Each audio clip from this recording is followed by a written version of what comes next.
Yes, we are live now. Hello friends, this is Imanshi and welcome to Let's Learn. Hopefully आप सभी बढ़िया होंगे, मस्त होंगे, जबरदस्त होंगे. सभी को गुड इवनिंग, नमस्कार, राम राम, सत श्री अकाल, अस्सलाम वालेकुम, what ever you feel connected with.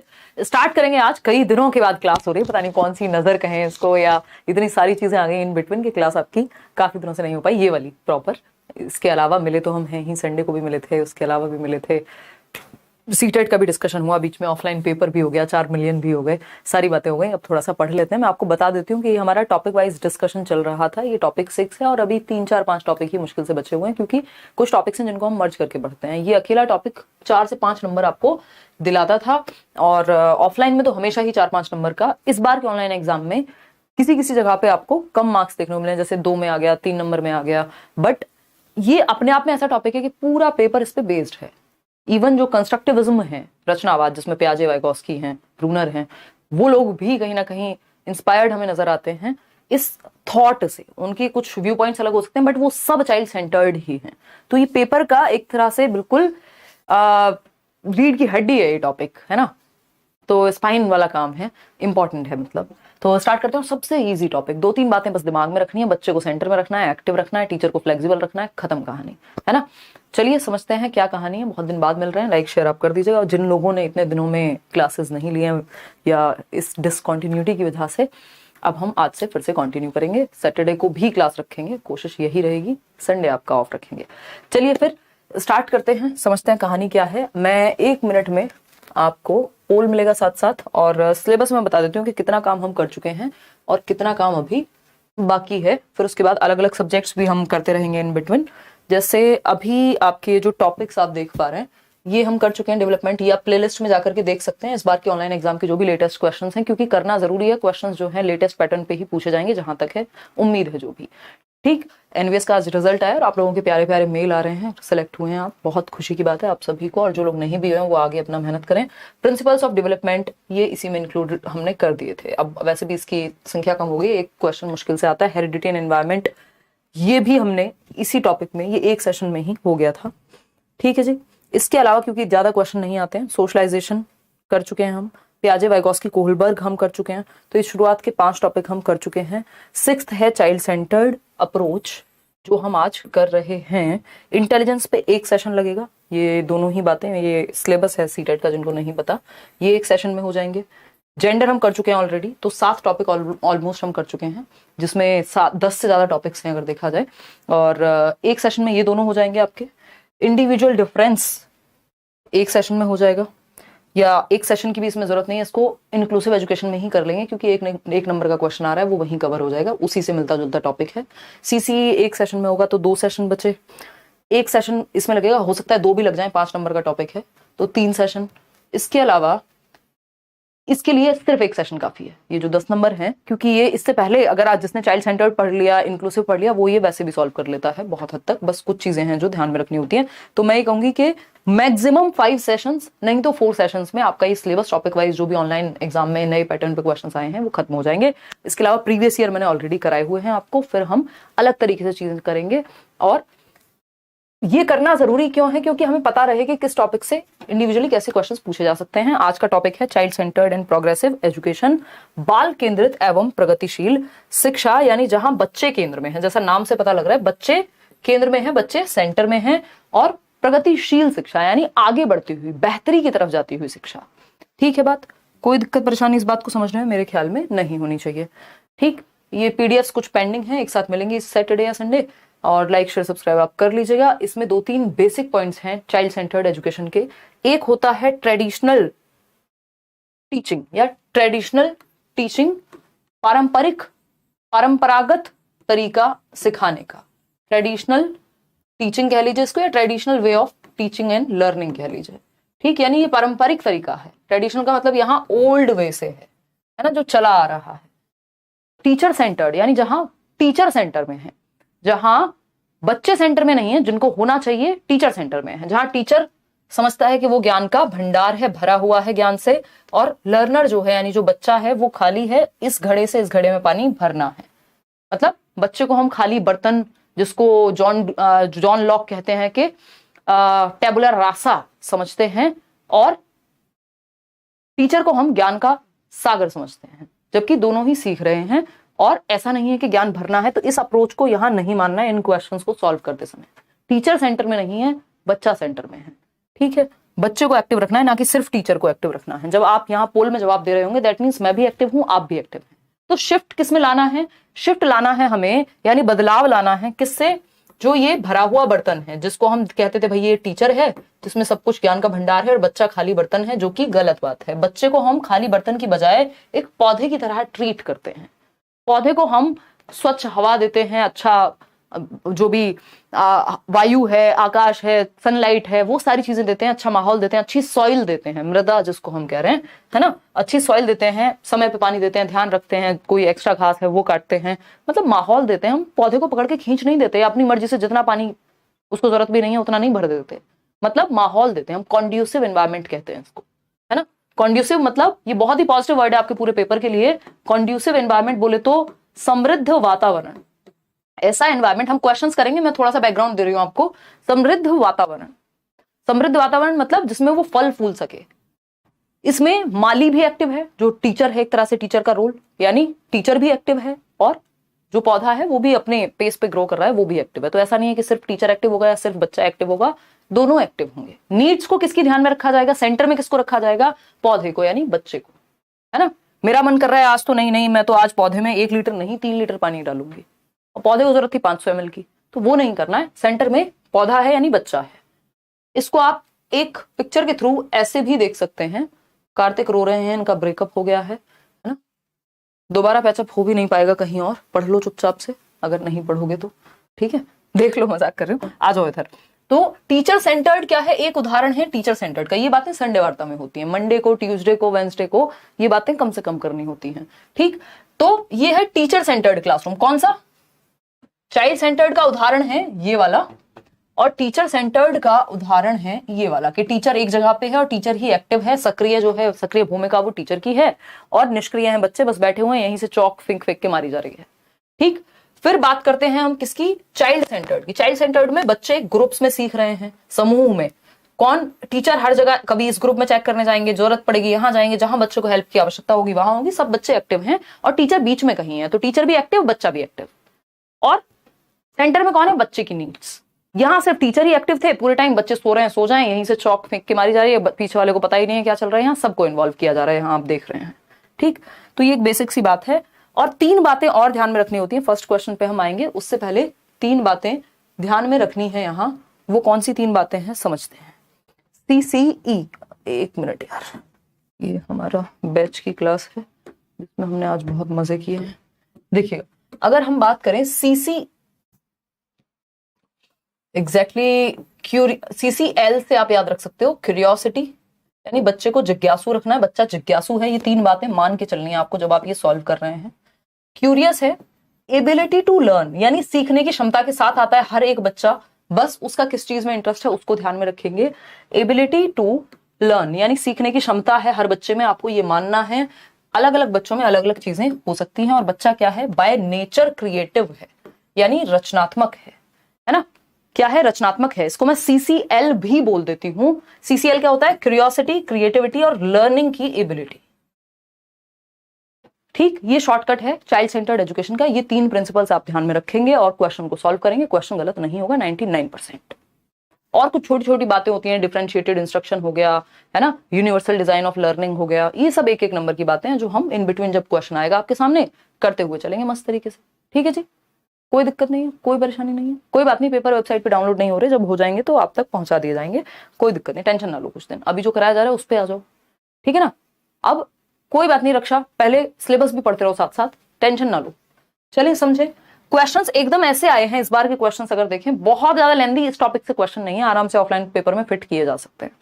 चलिए समझते हैं कहानी है क्या। जैसे जैसे आप आते जाएंगे लाइक शेयर भी करते जाएंगे। इन अ प्रोग्रेसिव क्लासरूम, यानी एक प्रगतिशील कक्ष में। अच्छा, प्रोग्रेसिव क्लासरूम, ये प्रोग्रेसिव एजुकेशन क्या है? तो प्रोग्रेसिव एजुकेशन को शुरू किया था, प्रगतिशील शिक्षा को जॉन डुई ने, जिनको जॉन डीवी कह देते हैं, शिकागो में अपनी वाइफ के साथ 1920s के अराउंड इन्होंने लैब स्कूल्स खोले थे, जिनको यूनिवर्सिटी एलिमेंट्री स्कूल्स भी कह दिया जाता है।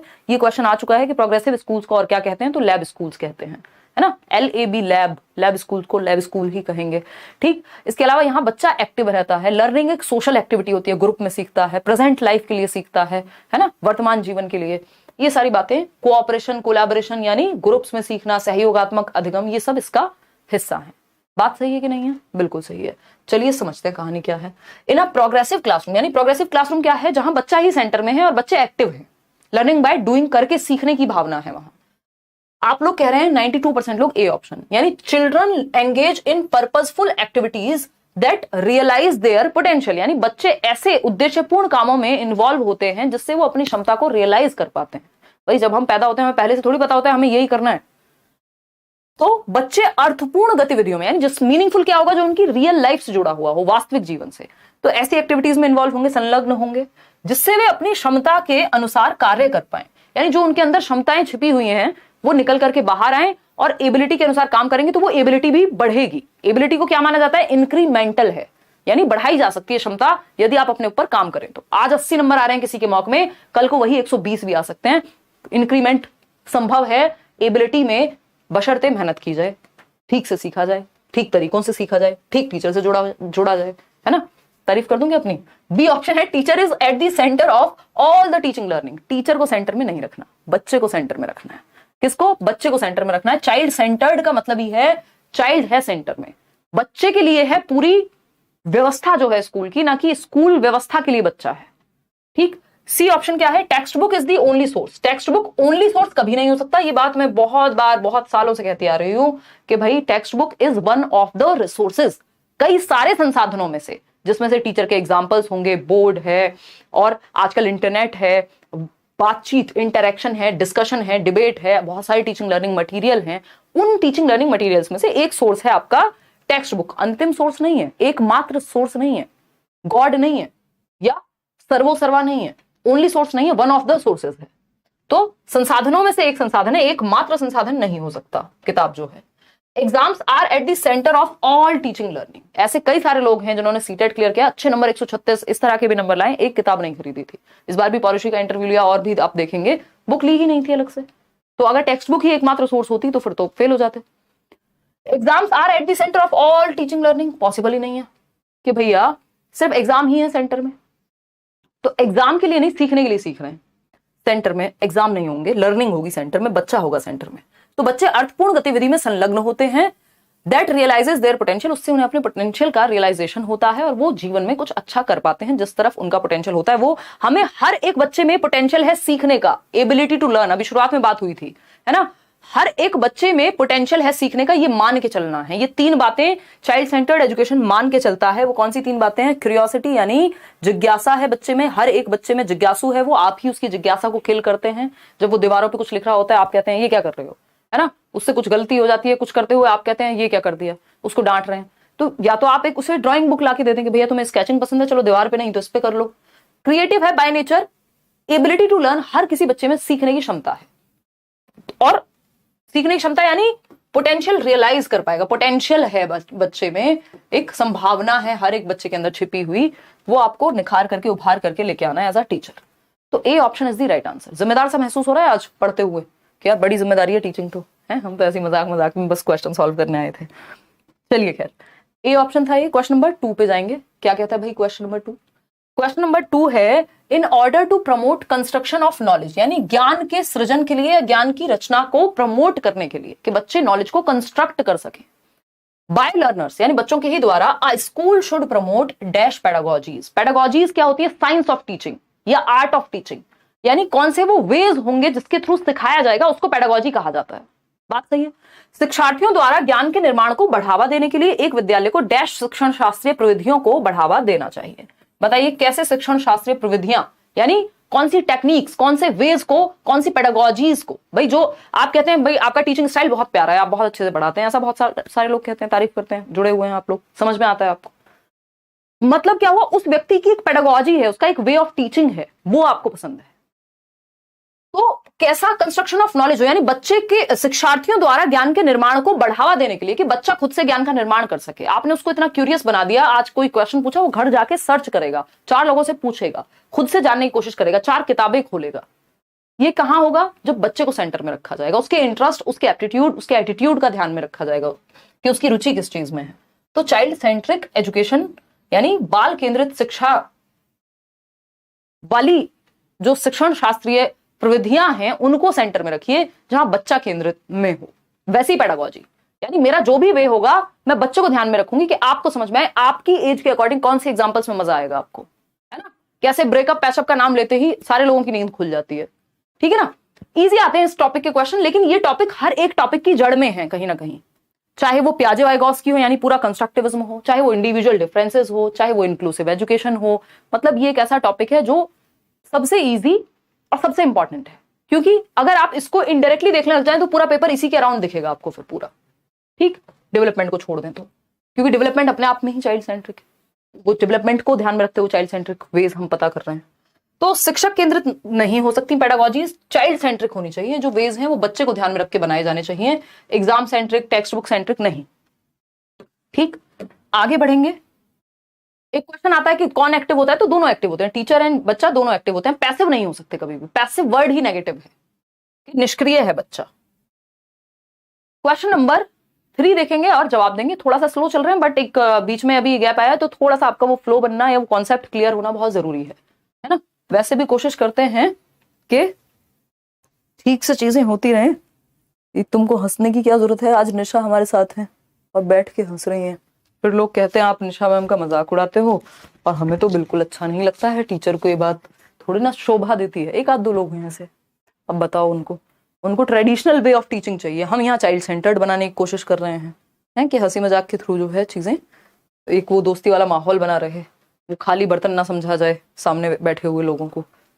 देखिए बताइए, डी ऑप्शन कह रहे हैं 84% लोग। Which of the following contribute to effective, हरकतें ऐसी हैं इनकी मजाक ना उड़ाएं, क्या करें। Contribute to effective and meaningful learning. Meaningful learning यानी अर्थपूर्ण अधिगम। अर्थपूर्ण कब होगी कोई चीज आपके लिए? तब होगी जब आपके जीवन से जोड़ दी जाएगी, वो बात आप कभी नहीं भूलते जो आपकी लाइफ से कनेक्टेड होती है, ठीक है। क्लियर है इतनी बात? ये राहुल को दे आओ एक बार, वो स्विगी से फोन आ रहा है, कुछ ग्रोसरी होगी, फोन पे बात करते हुए चली जाओ एक बार। हाँ देखिएगा एक बार, वो ले लेगा वहां से ना। तो डी ऑप्शन कह रहे हैं 84% लोग। स्टैंडर्डाइज्ड करिकुलम यानी मीनिंगफुल लर्निंग कब होगी, और इफेक्टिव यानी प्रभावशाली, जो प्रभावी हो, जिसको वो भूले ना और जिसको याद रखने की जरूरत भी ना पड़े। क्या कह रहे हो, प्यार जैसी बात हो रही है? देखिए तो बेसिकली इफेक्टिव मतलब प्रभावी, जो उसके जीवन में प्रभाव डाले और जिसका कोई मीनिंग हो उसके लिए, यानी बच्चे के जीवन से जुड़ी हुई होनी चाहिए। स्टैंडर्डाइज्ड करिकुलम बस सुनने में अच्छा लगता है, ये एकदम गलत तरीका है। स्टैंडर्डाइज का मतलब है सबके लिए एक, यानी वन साइज फिट्स ऑल, मतलब एक साइज सबको फिट कर जाएगा, मतलब एक डंडे से सबको हाँक रहे हैं आप। Every don't beat everyone with the same stick, ये हम बहुत बार डिस्कस करते हैं ना। तो सबके लिए एक मेथड काम का नहीं हो सकता, क्योंकि बच्चों में इंडिविजुअल डिफरेंसेस हैं, व्यक्तिगत विभिन्नताएं हैं, सारे बच्चे एक तरीके से ही सीखेंगे, गलत बात है। स्टैंडर्डाइज्ड करिकुलम ना होकर के डिफरेंशिएटेड वेज होने चाहिए या एनरिच्ड करिकुलम होना चाहिए। बात सही है कि नहीं है, बताइए फटाफट से, बात सही है या नहीं है? देखिए एग्जाम सेंट्रिक अप्रोच तो सिर्फ एग्जाम को ध्यान में रखना है, मतलब नंबर पे फोकस है।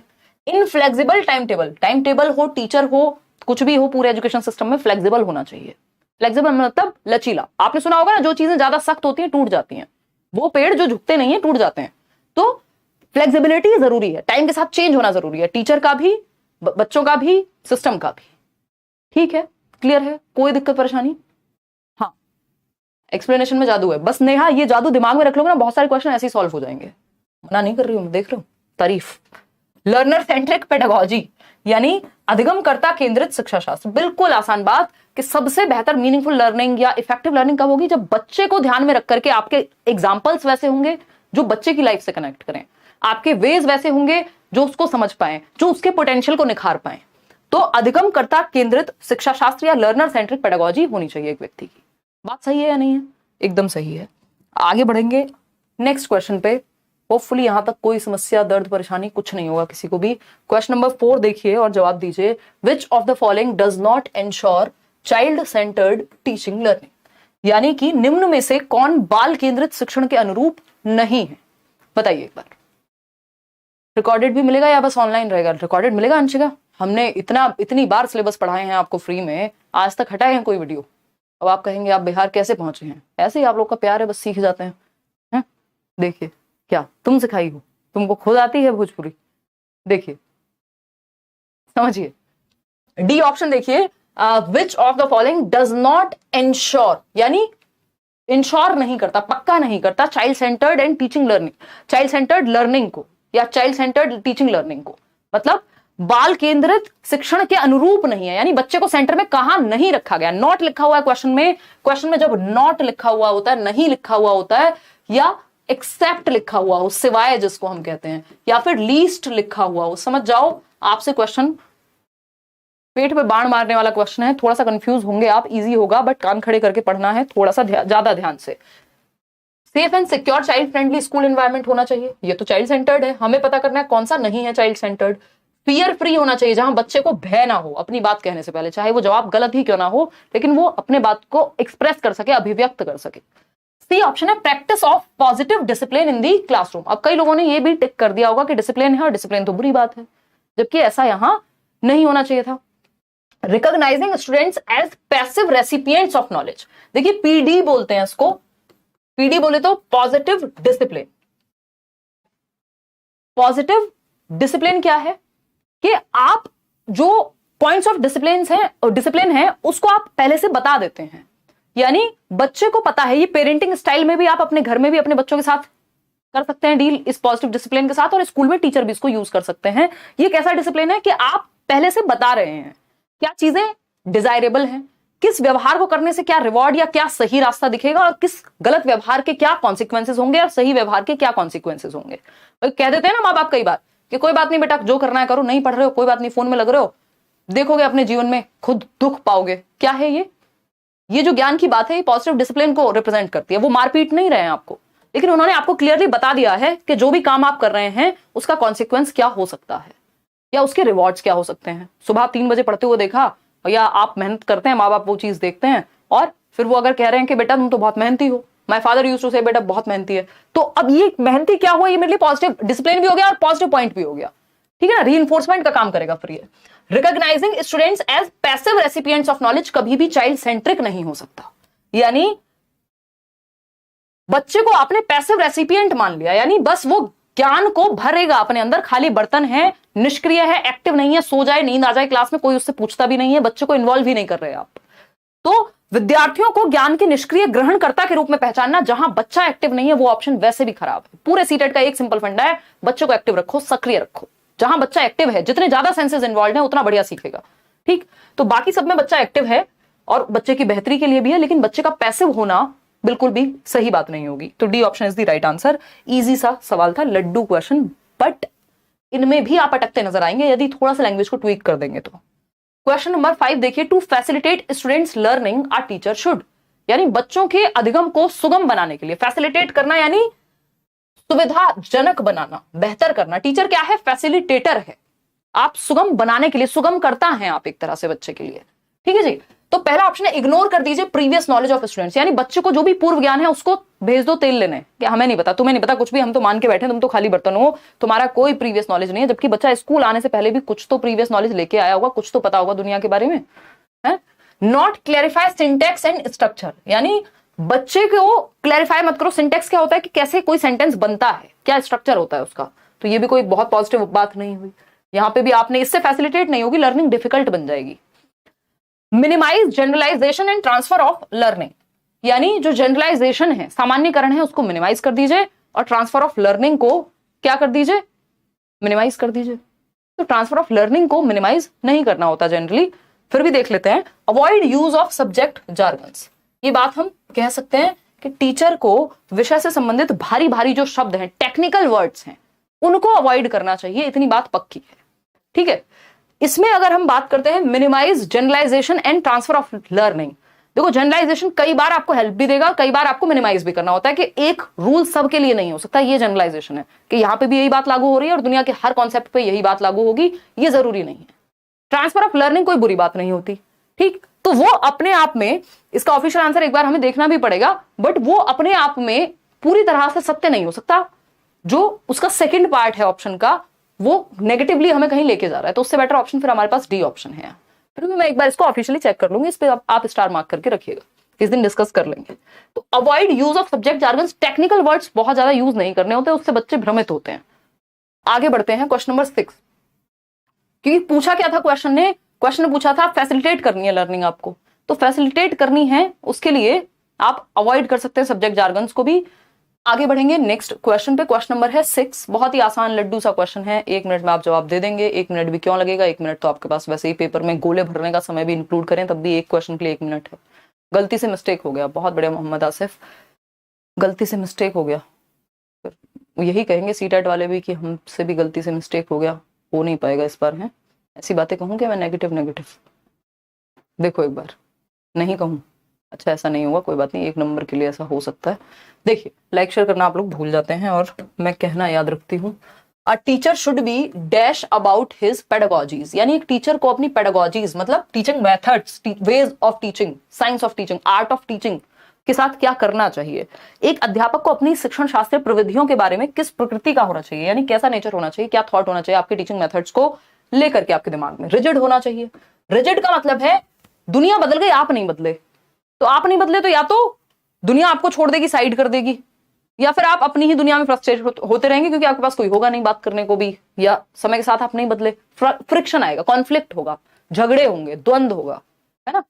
तो रिजिड होना किसी भी सेंस में बढ़िया बात नहीं है, है ना। कुछ कॉन्सेप्ट्स को लेके आप रिजिड हो सकते हैं जीवन में, बट रिजिडिटी अच्छी होती ही नहीं है, वो फ्लेक्सिबिलिटी वहां होनी चाहिए।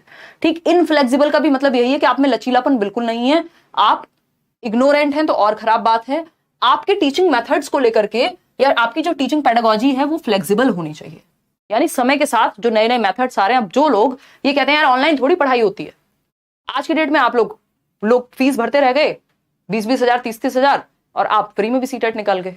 सालों साल हमने फ्री डिस्कशन किया है, फिर धीरे धीरे लोगों को समझ आया नहीं यार ऑनलाइन भी होती है, फिर कोचिंग वालों को भी समझ आया अरे आ जाते हैं भाई ऑनलाइन ही आ जाते हैं, यहाँ भी हो जाती है पढ़ाई, तो है ना, उनको कुछ और देख के समझ आया। खैर, तो लचीला होना चाहिए आपकी पेडागोजी को, नए जो टीचिंग मेथड्स हैं, नए वेज हैं, इंटरनेट पे नए तरीके आ रहे हैं मान लीजिए, या फिर नए मेथड्स निकल करके आ रहे हैं, नई टीचिंग लर्निंग मटेरियल्स आ रहे हैं, उन सबको एक्सेप्ट करके अपने आप में बदलाव लाते रहना चाहिए। यानी टीचर को एक लाइफ लॉन्ग लर्नर होना चाहिए सबसे पहले, तो फ्लेक्सिबल होना चाहिए, चेंज लाने की क्षमता होनी चाहिए, सीखने की क्षमता होनी चाहिए। ये नहीं है जो आज से 10 साल पहले पढ़ा रहे थे वैसे ही आज पढ़ा रहे हैं, थोड़ा बहुत भी परिवर्तन नहीं है, तो फिर प्रॉब्लम की बात है। क्वेश्चन नंबर 7 देखिएगा, in a middle school classroom emphasis should be on creating an environment of. अब मिडिल स्कूल क्लासरूम हो, दुनिया का कोई क्लासरूम हो, हमें बच्चे को सेंटर में रखना है। कोऑपरेशन एंड कोलैबोरेशन, कंपटीशन को नहीं कोऑपरेशन को बढ़ावा देना है ना। कंपटीशन मतलब मारकाट, यानी कट थ्रोट कंपटीशन, यानी दूसरे को पीछे खींचना, ऐसी बात कंपटीशन में सिखाई जाती है जनरली। कंपटीशन एंड इंडिविजुअलिज्म, यानी सिर्फ अपना अपना देखो और कॉम्पीट करो। ड्रिल एंड मेमोराइजेशन, यानी बार बार 2 एकम 2 2 दूनी 4, ये होता है ड्रिल और रट्टा लगा रहे हैं बार बार, ये भी कोई पॉजिटिव तरीका नहीं है। फियर एंड स्ट्रेस तो अपने आप में नेगेटिव इमोशन है कि सिर्फ स्ट्रेस और फियर से, डंडे के डर से कई लोग पढ़ लेते थे, बट वो पॉजिटिव चीज नहीं है उनके जीवन के लिए, है ना। तो क्या है, सहयोगात्मक और सहकारात्मक, यानी कोऑपरेशन एंड कोलैबोरेशन, यानी बच्चे को आप कोऑपरेट करना सिखा रहे हैं, वो ग्रुप में सीखेगा, वो कोलैबोरेट करेगा। कोऑपरेशन क्या है, एक दूसरे को सहयोग कर रहे हैं। कोलैबोरेशन क्या है, सब मिलकर के कोई एक काम कर रहे हैं। ठीक है, कोलैबोरेशन में थोड़ी इंडिपेंडेंस ज्यादा होती है, कोऑपरेशन में एक दूसरे की सहायता ज्यादा होती है। दोनों ही अच्छी बातें, बच्चे एक्टिव होते हैं, ग्रुप में सीखते हैं। तो A option is the right answer over here. आगे बढ़ेंगे क्वेश्चन नंबर 8 पर, what should be the sequence of introduction of new concepts to children, यानी नए कॉन्सेप्ट को, नई अवधारणाओं का जब आप परिचय करा रहे हैं, क्लासरूम में कोई नया कॉन्सेप्ट सिखा रहे हैं, ऐसा तो होगा नहीं सारे कॉन्सेप्ट पुराने ही होंगे उनसे काम चल जाएगा, नए नए कॉन्सेप्ट भी आपको सिखाने पड़ेंगे। तो किस सीक्वेंस में आप इंट्रोड्यूस कराएंगे किसी एक नए कॉन्सेप्ट को, किसी एक नए कॉन्सेप्ट को अगर आपको पढ़ाना है तो कैसे पढ़ाएंगे। बच्चों को उसके बारे में कुछ पता ही नहीं है, मान लीजिए प्याजे पढ़ रहे हैं और आपको प्याजे के बारे में कुछ पता ही नहीं है, तो मैं आपसे बात करूंगी कि यार जब आप छोटे थे तो क्या कभी ऐसा हुआ था कि कोई खिलौना लाया और उसको देखने के चक्कर में, उसको समझने के चक्कर में, उसमें है क्या, वो जिज्ञासा के चक्कर में आपने वो खराब कर दिया हो। फिर आप कहेंगे हाँ हाँ एक बार ऐसा हुआ था, ऐसा मेरा बचपन में एक किस्सा था, फिर मुझे अपना कोई किस्सा याद आएगा, फिर आप बताएंगे, फिर हम बात करेंगे कि प्याजे है ना, वो ऐसे व्यक्ति हैं जो कहते हैं कि बच्चे लिटिल साइंटिस्ट हैं, नन्हे वैज्ञानिक हैं, छोटू से वैज्ञानिक हैं, जो कुछ ना कुछ उथल पुथल, खोजबीन, नई नई इन्वेंशंस, नई नई नवजात जो है नवाचार उनके अंदर होता है और कुछ ना कुछ नया करने की प्रक्रिया में रहते हैं। एक्टिव बिल्डर्स ऑफ नॉलेज हैं, सक्रिय निर्माता हैं ज्ञान के। फिर आपको आएगा समझ, हाँ हाँ ये तो पता है, ये तो पता है, मतलब लाइफ से जोड़ दिया आपके उस कॉन्सेप्ट को जो आप पहले से नहीं जानते थे, आपको जितना पहले से पता था उससे जोड़ दिया। भाई नींव के ऊपर बिल्डिंग बनती है ना, बिना नींव के थोड़ी बनती है। तो नींव क्या है आपके लिए? Previous knowledge. एक टीचर के लिए बच्चे के पास जो उसका पूर्व ज्ञान है दुनिया का, उससे जोड़ करके पढ़ाना। ठीक, तो what should be the sequence of introduction of new concepts to children? Global to local, यानी जो बाहर दुनिया में वैश्विक रूप से चल रहा हो वहां से शुरू करो और लोकल पे लेके आओ, स्थानीय। भाई पहले मुझे अपने आसपास आस पड़ोस का ज्यादा पता होगा या दुनिया में क्या चल रहा है पहले उसका पता होगा। तो आप लोकल टू ग्लोबल जाते हैं, यानी बच्चे के आसपास से, यानी उसके परिवेश से दुनिया की तरफ जाते हैं, नोन टू अननोन जाते हैं, ग्लोबल टू लोकल नहीं आते। अमेरिका तो तब पता होगा, बराबर में क्या चल रहा है वो तो पता नहीं है। तो बराबर वाला जो पता होगा, संभावना ये ज्यादा है कि बच्चे को आसपास की चीज पहले ज्यादा पता होगी, क्योंकि वो पार्क में जाता होगा, कुछ आसपास देखता होगा, है ना। तो वो लोकल से आप ग्लोबल जाते हैं, पास से दूर जाते हैं, दूर से पास नहीं। ठीक है ना, कहीं और मतलब आ जाना, इस कॉन्सेप्ट को जनरलाइज नहीं करना, यहीं की बात हो रही है। एब्स्ट्रैक्ट टू कॉन्क्रीट, हमेशा कॉन्क्रीट टू एब्स्ट्रैक्ट जाते हैं, मूर्त से अमूर्त। पहले वो चीज जिसको टच और फील किया जा सके। जब आपको 2 सेब का उदाहरण दिया जाता था बचपन में कि एक सेब था, एक और आ गया, एक पेंसिल थी, एक और आ गई, 2 हो गए, क्या है ये? मूर्त है। फिर आपको कह दिया गया 89 पेंसिल थी और 89 को जोड़ दो किसके साथ? 29 के साथ, क्या है ये? कुछ ना कुछ अमूर्त हो गया, अगर वर्बली ही कह दिया तो पहले जो चीज सामने है, जिसको टच फील किया जा सकता है, देखा जा सकता है, उससे शुरू करते हैं, फिर अमूर्त कॉन्सेप्ट के बारे में पढ़ाते हैं। Application based to conceptual understanding, जो कॉन्सेप्ट सिखाया है उसका एप्लीकेशन कैसे करना है, उल्टा चलते हैं यहाँ पे। ऐसा नहीं है, पहले कॉन्सेप्चुअल से एप्लीकेशन बेस्ड की तरफ जाते हैं। थोड़ा सा कॉन्सेप्ट पता होगा तब तो अप्लाई करोगे। फैमिलियर टू अनफैमिलियर, ये बेटर है। ये तीनों ही यहां गलत दिए हुए हैं, उल्टे दिए हुए हैं, ऑपोजिट दिए हुए हैं। ठीक, तो सी ऑप्शन है जो कि आप सही बता रहे हैं 46% लोग, जो कि कतई गलत है ना। ऑफिशियल आंसर की क्या कहती है? फैमिलियर टू अनफैमिलियर, और कॉमन सेंस भी यही कहता है कि फैमिलियर टू अनफैमिलियर। फैमिलियर क्या होता है? जिससे आपका परिचय हो, जिसको आप जानते हो। एक पार्टी में गए हैं, 500 लोग हैं, 500 लोगों में से आप 2 लोगों को जानते हैं या एक व्यक्ति को जानते हैं, आप पहले उसी के पास जाते हैं, चाहे कम ही जानते हो, लेकिन जिसको बाकी लोगों की अपेक्षा ज्यादा जानते हैं, वहां से शुरू करके फिर आप बाकी नए दोस्त बनाते हैं। एक उदाहरण हो सकता है। फैमिलियर टू अनफैमिलियर क्या है? जो आप जिससे परिचित हैं उससे अपरिचित की तरफ जाते हैं, जो नहीं जानते हैं। परिचित क्या हो सकता है? आपका गली मोहल्ला, आपका गांव, फिर उसके बाहर आप जाते हैं शहर या आसपास की दुनिया में। तो परिचित से अपरिचित के हिसाब से जाया जाता है। बेसिकली ये वैसी सी बात है कि पास के आदमी से पूछोगे ना रास्ता, जो वहां रहता होगा, अमेरिका वाले से थोड़ी पूछोगे फोन करके बताना यहां से क्या रास्ता है। फैमिलियर होना चाहिए टॉपिक, जितना वो जानता है। नोन टू अननोन कहते हैं इस प्रिंसिपल को या इस मैक्सिम को टीचिंग के, ज्ञात से अज्ञात की ओर। नोन टू अननोन, यानी पहले जो बच्चे को आता है, जो उसकी प्रीवियस नॉलेज है, ओल्ड नॉलेज से नई नॉलेज को कनेक्ट करते हैं। फैमिलियर टू अनफैमिलियर जाते हैं। इसको 36 तरीके से लैंग्वेज बदल के पूछा जा सकता है।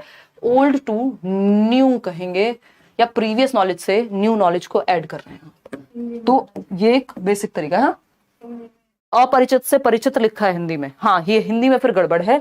अगर ऐसा हुआ तो फिर हम सी सही कह देंगे कि अनुप्रयोग से संप्रत्यात्मक, क्योंकि वो पूरी तरह से गलत नहीं है। ऐसा भी आप कर सकते हैं कई बार कि कुछ कॉन्सेप्ट ऐसे होंगे जिनमें एप्लीकेशन पहले सिखा देते हैं, बाकी कॉन्सेप्ट बाद में। लेकिन हिंदी में ये गलत है, क्योंकि इंग्लिश में सही है। तो हमारे लिए आंसर वैसे यही है ऑफिशियल, फैमिलियर टू अनफैमिलियर। उसका रीजन ये है कि कई बार हिंदी में गलती हो सकती है, आपको इंग्लिश वाला ही फाइनल माना जाता है पेपर में अगर ऐसा हो जाए कि हिंदी में गलत लिखा है तो, है ना। तो ये अपरिचित से परिचित नहीं, परिचित से अपरिचित, इसको ठीक कर लीजिएगा आप अपने ब्रेन में। आया पेपर में ऐसे ही है ये, लेकिन इसका आंसर फैमिलियर टू अनफैमिलियर है, डी ऑप्शन इंग्लिश वाला। आगे बढ़ेंगे, बहुत बढ़िया, धन्यवाद। क्वेश्चन नंबर 9 देखिए। मैं भी तो कहूं इतनी कंफ्यूजन कैसे हो गई आपको। Advocates of constructivism give importance to, यानी रचनावादी जो हैं वो किस चीज को महत्व देते हैं। रचनावादी कौन लोग हैं? पियाजे, वाइगोस्की। रचनावाद क्या है? एक स्कूल ऑफ थॉट है, यानी विचारों का एक संप्रदाय है, जो ये मानते हैं कि ज्ञान का सृजन या रचना करना संभव है यदि बच्चा एक्टिव रहे, सक्रिय रहे। कौन कौन लोग हैं? पियाजे हैं, वाइगोस्की हैं, ब्रूनर हैं। पियाजे क्या कहते हैं? पियाजे कह रहे हैं भाई, पियाजे और वाइगोस्की को जनरली आपके सिलेबस में बताया जाता है। पियाजे हैं रेडिकल कंस्ट्रक्टिविस्ट, यानी वो कहेंगे रेडिकली बच्चे की एक्टिविटी है जो है। वाइगोस्की है सोशल कंस्ट्रक्टिविस्ट, यानी वो समाज को ज्यादा महत्व दे रहे हैं एक्टिविटी करने में। तो कंस्ट्रक्टिविज्म इन जनरल, जिसपे आपका एनसीएफ भी बेस्ड है, रचना करने पे, लर्निंग बाय डूइंग की बात करेगा कहीं ना कहीं। तो कंस्ट्रक्टिविज्म क्या, किस बात की वकालत करता है या समर्थन करता है? ज्ञान के सृजन में। चाइल्ड सेंटर्ड करिकुलम की, यानी रचनावादी पाठ्यचर्या होनी, सॉरी रचनावादी नहीं, बाल केंद्रित पाठ्यचर्या होनी चाहिए यहाँ। यानी ऐसा सिलेबस बनाओ, ऐसा करिकुलम बनाओ जो बच्चा जहां सेंटर में हो। ऐसे एग्जांपल्स दो जिससे बच्चा जोड़ पाए। जैसे आप ईवीएस की या कोई भी बुक पढ़ेंगे, अगर एनसीईआरटी की 6th 7th 8th की एनसीईआरटी पढ़ रहे होंगे जो लोग एसएसटी के लिए, मैथ साइंस के लिए, वो भी ये रियलाइज कर रहे होंगे कि बच्चों की भाषा में लिखी हुई किताबें हैं, उदाहरण ऐसे हैं जो उनके जीवन से जुड़ सकें, यानी चाइल्ड सेंटर्ड करिकुलम है, उनकी एज अप्रोप्रिएट है। ऐसा नहीं है बच्चा 11 साल का, आप उदाहरण दे रहे हो 25 साल के लेवल के। तो चाइल्ड सेंटर्ड करिकुलम होना चाहिए। रचनावाद भी यही कहता है, और जितनी भी पेडागोजीज होंगी वो इसी बात को प्रमोट करेंगी जब बात होगी बच्चे को सिखाने की, बच्चे को एक्टिव रखने की।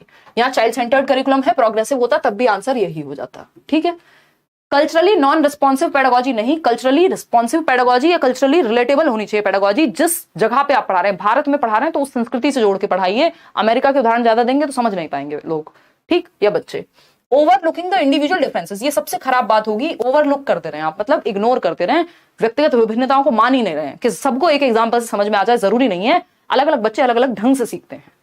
जैसे 5 उंगलियां एक जैसी नहीं होती, वैसे सारे बच्चे भी एक जैसे नहीं होते। सबकी रुचियां अलग होंगी, सबका सीखने का तरीका अलग होगा। किसी को जल्दी समझ में आ जाएगा, किसी को धीमे समझ में आएगा। मैं ये तो नहीं कहूंगी कि सबका आईक्यू अलग होगा, क्योंकि मेजॉरिटी ऑफ द जो लर्नर्स हैं आपके क्लासरूम में, मेजॉरिटी का, मैक्सिमम लोगों का आईक्यू एवरेज ही होता है। बहुत कम लोग होते हैं, ये तो स्टैट्स है, डेटा है जो इंटेलिजेंस में कहता है कि बहुत कम, 2% से भी कम लोग हैं दुनिया में जो बिल्कुल एवरेज से भी नीचे हैं या बिल्कुल रिटार्डेड वाली फॉर्म में हैं, और 5% या 2% ही लोग हैं जो जीनियस हैं। तो बीच में ही हैं हम लोग। ज्यादातर लोग, आईक्यू का ज्यादा डिफरेंस क्लासरूम में नहीं पाया जाता। डिफरेंसेस होते हैं ऑफ कोर्स, लेकिन मेजर डिफरेंस वो नहीं है। आपका इंटरेस्ट, एप्टीट्यूड, बैकग्राउंड, बहुत सारी चीजें आ जाएंगी। Convergent ways of thinking, divergent होने चाहिए वेज, दिशाओं में सोचना आना चाहिए, दिशाओं से एक पॉइंट पे नहीं। कन्वर्जेंट क्या है? ये क्वेश्चन कन्वर्जेंट है कि आपको एक क्वेश्चन दिया, इन्हीं 4 ऑप्शंस में से कुछ चूज करना है। डाइवर्ट, ये इंटेलिजेंस चेक करेगा, आपकी बुद्धि चेक करेगा, रचनात्मकता नहीं। और आपको बच्चे में क्रिएटिविटी बढ़ानी है, रचनात्मकता, उसके लिए डाइवर्जेंट थिंकिंग वाले क्वेश्चंस पूछिए, ओपन एंडेड क्वेश्चंस पूछिए, क्लोज एंडेड नहीं। ठीक, तो बाल केंद्रित शिक्षा वाला जो है आपका करिकुलम होना चाहिए। ए option is the right answer over here. क्योंकि आपने अगर डाइवर्जिफिकेशन जानते हैं आप, या फिर आप दिशाओं में सोचना जानते हैं, डाइवर्जेंट थिंकिंग आपको आती है, तो आप इवेंचुअली कॉन्सेप्ट समझ जाएंगे, नई नई चीजें समझ जाएंगे, तो कन्वर्जेंट पे भी कुछ हद तक काम हो जाएगा। ठीक है, एप्लीकेशन बेस्ड का मीनिंग कॉन्क्रीट मटेरियल से रिलेटेड भी तो हो सकता है। यार होने को हो सकता है देवाशीष, मैंने अभी उसको पूरी तरह से नकारा नहीं है, लेकिन तरीका जो होता है क्लास में, आप कॉन्सेप्ट को कैसे, हमने क्या किया है अब तक अपने पूरे एजुकेशन सिस्टम में, कॉन्सेप्ट कॉन्सेप्ट कॉन्सेप्ट रटवा दिए। बच्चे को एप्लीकेशन पता नहीं है, इंजीनियरिंग कर ली, ये पता नहीं है क्या करते हैं इसका जो पढ़ा है। तो उस कॉन्सेप्चुअल नॉलेज को एप्लीकेशन बेस्ड से जोड़ देना है, ये चाइल्ड सेंटर्ड एजुकेशन कहता है। तो इसलिए वो सही नहीं होगा, क्योंकि उसके पीछे एक थॉट है कि जो चला आ रहा है उस चीज को ध्यान में रखा गया है। तो इसलिए वो आंसर सही नहीं हो सकता, फैमिलियर टू अनफैमिलियर ही होगा वहां। क्वेश्चन नंबर 10 देखिए, विच of the following is not a part of universal design for learning, UDL कहते हैं इसको। प्रीवियसली भी इस पे क्वेश्चंस पूछे जा चुके हैं। यानी कौन सा एक पार्ट नहीं है या हिस्सा नहीं है सार्वभौमिक अभिकल्प अधिगम का, बताइए। यूनिवर्सल डिजाइन फॉर लर्निंग क्या होता है? यानी एक यूनिवर्सल डिजाइन है जिसमें सभी के लिए, हर तरह के बच्चे को शामिल किया जा सकता है। अलग अलग मेथड्स होंगे, अलग अलग रिसोर्सेज होंगे, अलग अलग लेसन प्लान्स बन सकते हैं बच्चों के लिए। तो यूनिवर्सल डिजाइन ऑफ लर्निंग जो कि चाइल्ड सेंटर्ड एजुकेशन फॉलो करता है, या डिफरेंशिएटेड इंस्ट्रक्शन, यानी अलग अलग बच्चों के हिसाब से अलग अलग तरह की इंस्ट्रक्शन आपने प्लान की हुई है। मल्टीपल मीन्स ऑफ एंगेजमेंट, यानी यूनिवर्सल का मतलब क्या है? जिसमें सब तरह के बच्चों को इंक्लूड किया जा सके, तरीके डिफरेंट होंगे। सहभागिता के बहुविध साधन, बिल्कुल सही बात है, बच्चे एंगेज कर सके। अलग अलग बच्चे के लिए अलग अलग एक्टिविटीज हैं, किसी को बोल के बताना है, किसी को कोई एक्टिविटी करनी है, किसी को चार्ट पे लिख के दिखाना है, कोई पिक्चर बना के ला सकता है। डिफरेंट तरीके हैं एंगेजमेंट के। Multiple means of discrimination, discrimination कभी भी पॉजिटिव बात नहीं हो सकती है ना। तो भेदभाव के बहुत सारे तरीके निकाल लेना यूनिवर्सल डिजाइन में नहीं आता, कि तुम इस घर से हो, इस जाति से हो, इस समूह से हो, इस रंग के हो, तो इसको यूनिवर्सल डिजाइन ऑफ लर्निंग नहीं कहते, इसको सेग्रीगेशन कहते हैं, अलगाव कहते हैं, जो कि segregation is against the law of nature. प्रकृति जब हमारे साथ भेदभाव नहीं करती तो हम कैसे कर सकते हैं? तो डिस्क्रिमिनेशन एक नेगेटिव बात है, भेदभाव नहीं करेंगे आप बच्चे में, पैरिटी को ध्यान में रखेंगे। मल्टीपल मीन्स ऑफ रिप्रेजेंटेशन, यानी मल्टीपल वेज हो सकते हैं किसी बात को कहने के, रिप्रेजेंट करने के। आप चार्ट पेपर भी यूज कर रहे हैं, आप कोई एक्टिविटी करा सकते हैं, आप ओरली कुछ बात बता सकते हैं, बच्चों में डिस्कशन करा सकते हैं, डिबेट करा सकते हैं, फील्ड ट्रिप पे ले जा सकते हैं, रोल प्ले करा सकते हैं। 70 तरीके हैं किसी बात को रिप्रेजेंट करने के। तो आप मल्टीपल टीचिंग लर्निंग मटेरियल्स का यूज कर सकते हैं, वेज का यूज कर सकते हैं सेम टॉपिक को पढ़ाने के लिए। मल्टीपल मीन्स ऑफ एक्सप्रेशन, यानी कहने के भी, अभिव्यक्त करने के भी बहुत सारे तरीके हो सकते हैं, अलग अलग तरीके से कोई बात कही जा सकती है। तो ये तीनों बातें पॉजिटिव हैं। तीनों बातें क्या है? पॉजिटिव हैं। बच्चा एक्टिव रहेगा, लेकिन डिस्क्रिमिनेशन से बच्चे में हतोत्साहित होने की संभावना बढ़ जाएगी। तो एकमात्र सही उत्तर है बी और अगर हम बात करें बी ऑप्शन की, तो ये नेगेटिव है, यानी एक ही बात गलत है और जो गलत है वही सही है, क्योंकि पूछा ही गलत है। नॉट लिखा हुआ था पेपर में, अगर आपने देखा हो ये क्वेश्चन नहीं लिखा था, हिस्सा नहीं है। तो भेदभाव के बहुविध तरीके हिस्सा नहीं हो सकते यूनिवर्सल डिजाइन ऑफ लर्निंग के लिए, क्योंकि वो डिजाइन यूनिवर्सली सबके लिए है, तो उसमें अलग अलग वेज होंगे। डिस्क्रिमिनेशन कभी भी सबको इंक्लूड नहीं करेगा, फिर 4 बच्चे फेवरेट बन जाएंगे, बाकी बच्चे रह जाएंगे। तो बी ऑप्शन जो है वो यहां सही है, क्योंकि वही गलत है। क्वेश्चन नंबर 11 देखिए, कुछ ज्यादा स्लो चल रहे हैं हम आजकल, मैं इसी मोड में चल रही हूँ, प्याजे पढ़ रहे हैं हम 4-5 दिनों से और बहुत डिटेल में पढ़ रहे हैं, बैच की बात कर रही हूँ। देखिए, to create a conducive learning environment, कोई कह रहा है निशा मैम आप भी एग्जाम दीजिए सीटेट का और डेली अटेंड करते हो क्लास, पास कर जाओगे। निशा मैम ऐसे ही जुड़ी थी हमारे साथ, इन्होंने पास किया था पेपर, फिर मेल किया था, फिर ये घर के पास रहती थी, फिर क्या हुआ, निशा मैम आई एक दिन, इन्होंने मुझे देखा, मैंने इनको देखा, फिर बस आंसू गिर गए, फिर इनको झेल रही हूँ मैं आज तक। खैर देखो एक बार आओ इधर, पैसे बच गए तुम्हारे? अच्छा हाँ, उस टाइम पे इसने कोचिंग नहीं ली थी, इनके पूरे ग्रुप ने सीटेट किया था और इनके ग्रुप मेंबर्स ने भी मेल किया था, एक पूरी अलग कहानी है। और लेकिन वो बाय चांस मैंने निशा का ही मेल देखा उस समय, और उस समय तो वहाँ घर वाला स्टूडियो था, नीचे शिफ्ट किया हुआ था, पूरा एकदम एक्सट्रीमली अनऑर्गेनाइज्ड। और अनऑर्गेनाइज्ड क्या चीजें इतनी थी, रूम एक था।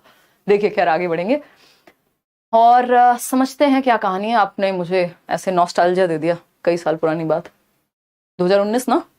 हाँ देखो एक बार, मतलब ये हमसे फ्री पढ़ के और कहीं और लगे हुए थे पैसे देके। देखो एक बार सीटेट वीटेट करके इनका ग्रुप देखिए, ए ऑप्शन 93% लोग कह रहे हैं। To create a conducive learning environment,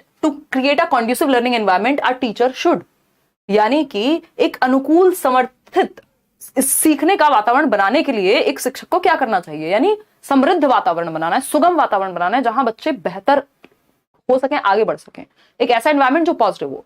भाई जिस घर में हर टाइम शोर मचता हो, आप क्यों जाते हैं, बहुत सारे लोग लाइब्रेरी जाते हैं पढ़ने, कि घर में इतना शोर है, कभी मम्मी बुला लेती है सब्जी ले आओ, फलाना कर दो, ये कर दो, मक्खी मार दो, है ना, मतलब कुछ भी हो सकता है। तो वहां कॉन्ड्यूसिव एनवायरनमेंट नहीं है लर्निंग का। लाइब्रेरी क्या हुआ, एक कॉन्ड्यूसिव एनवायरनमेंट हो गया, सब पढ़ रहे हैं बैठ के, किसी का फोन बज जाए तो सब आंखें निकाल के देखते हैं एक दूसरे की तरफ, मतलब कॉन्ड्यूसिव एनवायरनमेंट है वो। एनवायरनमेंट आपको समृद्ध एनवायरनमेंट मिल रहा है वहां, जो आपको आगे बढ़ाएगा। तो to create a conducive learning environment, a teacher should, ऐसे ही टीचर को एक अच्छा एनवायरनमेंट क्रिएट करना है। बताइए क्या होगा। फोस्टर कोलैबोरेशन अमंग स्टूडेंट्स, आपको देख लेना बच्चा सबसे ज्यादा एक्टिव किस ऑप्शन में, यहां कहीं तो होगा ही ना। कोलैबोरेशन का मतलब है एक दूसरे को के सहयोग की बात करें, एक दूसरे के साथ कुछ सीख रहे हैं, ग्रुप में सीख रहे हैं, बात तो सही है। Have very low expectations from students, एक बात आपको ध्यान रखनी है, टीचर की जो एक्सपेक्टेशंस हैं बच्चे से, वो उसकी परफॉर्मेंस को अफेक्ट करती हैं, प्रभावित करती हैं। यदि आप बच्चे से लो एक्सपेक्टेशन रखेंगे तो वो खुद से भी लो ही रखने लग जाएगा एक्सपेक्टेशन। तो आपको बच्चे से ठीक ठाक एक्सपेक्टेशन रखनी चाहिए, हाई एक्सपेक्टेशन रखनी चाहिए, कोई दिक्कत नहीं है उससे, और उसको कहना चाहिए तुम में क्षमता है, तुम कर लोगे, जिस चीज में उसमें कुछ करने की क्षमता हो उस चीज पे और बढ़ावा देना चाहिए।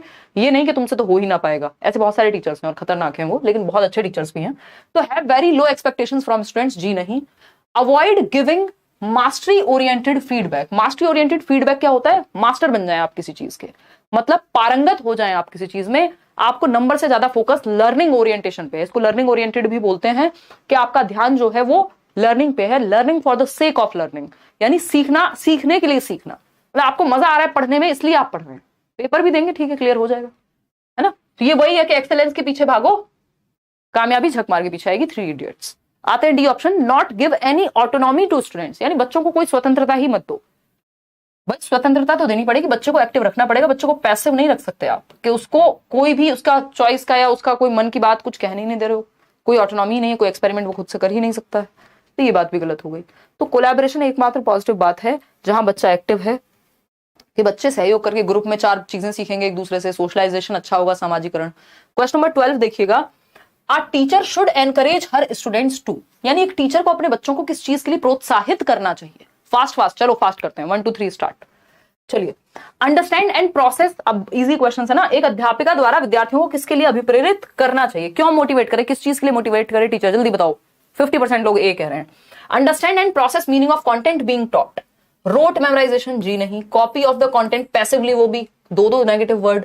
Find solutions of problems through a fixed method. ना ना ना ना ना मुन्ना ना, फिक्स्ड नहीं, फ्लेक्सिबल होने चाहिए मेथड्स, रिजिड नहीं, फिक्स्ड नहीं होने चाहिए। पढ़ाई गई विषय वस्तु को समझने और अर्थ ग्रहण करने हेतु हेल्प करनी चाहिए, एनकरेज करना चाहिए कि जो सिखाया गया है उसको वो सीखा है या नहीं है उस तरफ बढ़ावा देंगे। ए option is the right answer. Question number 13 देख लीजिए जरा।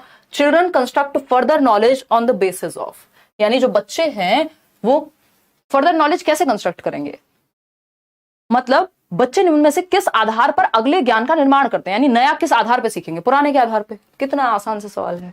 What is irrelevant for them, जो इररेलेवेंट है, जो अप्रासंगिक है, जिसका पता ही नहीं है उन्हें, जो इररेलेवेंट है उसके बेसिस पे कैसे सिखाओगे भाई। What is already understood by them, यानी जो उनका एग्जिस्टिंग नॉलेज है, जो वर्तमान ज्ञान है, जो प्रीवियस नॉलेज है, जो ओल्ड नॉलेज है, जो वो जानते हैं, जो उनको ऑलरेडी समझ आ गया है, उसके बेस पे आप उनको आगे नया सिखाते हैं। Known to unknown, familiar to unfamiliar, ज्ञात से अज्ञात की ओर जाते हैं। ठीक, कंप्लीटली एलियन चीजें नहीं सिखाई जाती कि उनको पता ही नहीं है जिस बात का, अचानक से वो पढ़ाना शुरू कर दिया जिसका बीच में कोई जिक्र ही नहीं था, ना कोई प्रीवियस नॉलेज है। बियॉन्ड देयर कॉग्निटिव लेवल्स, देखो जो संज्ञानात्मक स्तर है यानी उनकी समझ का स्तर, कॉग्निटिव का मतलब क्या है, जो भी उनके दिमाग में थिंकिंग, रीजनिंग, प्रॉब्लम सॉल्विंग, जो भी उनका आज का लेवल है दिमाग का, मेंटल एबिलिटी है, उससे बहुत दूर। तो आपसे अगर मैं एकदम इतनी कठिन भाषा में बात करने लग जाऊं कि जो आपको पता ही नहीं है, वो उसके बहुत दूर जाने पे क्या होगा, आप कनेक्ट नहीं कर पाएंगे। तो कनेक्ट नहीं कर पाएंगे, क्या हो जाएगा, कोई मतलब नहीं हुआ उस बात का। तो कॉग्निटिव लेवल के बहुत हल्का सा ऊपर लेके जाना होता है लेवल। स्टीफन क्रेशन की जो आप वो हाइपोथेसिस पढ़ते हैं, +1 करना होता है, बियॉन्ड या फार बियॉन्ड नहीं जाना होता। हल्का सा टिपिकल करना होता है कि थोड़ा सा चैलेंजिंग भी रहे और थोड़ा सा आपको समझ भी आता रहे। तो B option is the only right answer over here, कि हमको जो बच्चे को ऑलरेडी आता है उसके बेसिस पे कनेक्ट करना है। क्वेश्चन नंबर 14 देखिए फटाफट से। Learner centred approach involves, learner centred मतलब चाइल्ड सेंटर्ड, यानी लर्नर सेंटर में है, बच्चा सेंटर में है ना, चाइल्ड सेंटर्ड अप्रोच है। फटाफट से बताइए। और आज के समय में हम यही अप्रोच लागू करते हैं।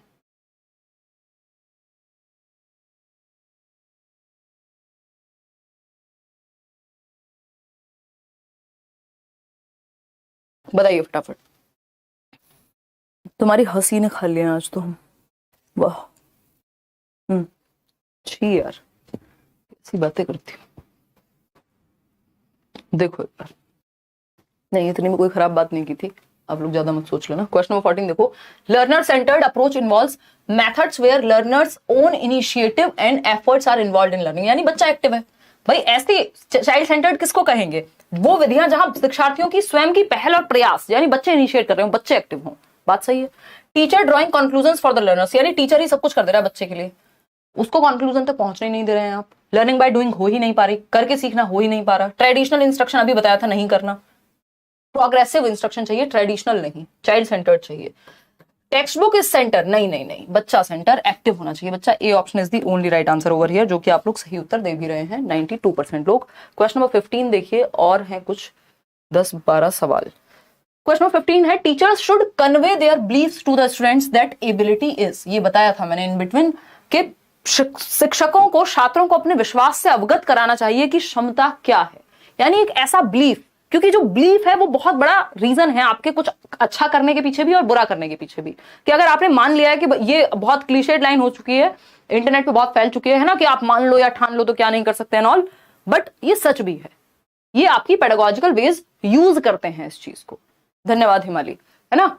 ये पेडागोजी आपकी कहती है, ये थियरीज आपकी कहती हैं कि जो आपका बिलीफ सिस्टम है, यानी जो आपका मानसिक सेट है, मेंटल सेट है, वो बिलीफ्स आपके क्या करते हैं, आपकी लर्निंग को प्रभावित करते हैं। अगर आपको लगता है कि यार मैं कर लूंगा, सीख लूंगा, तो कर ही जाएंगे, फिर आप उस तरह के एफर्ट डालेंगे।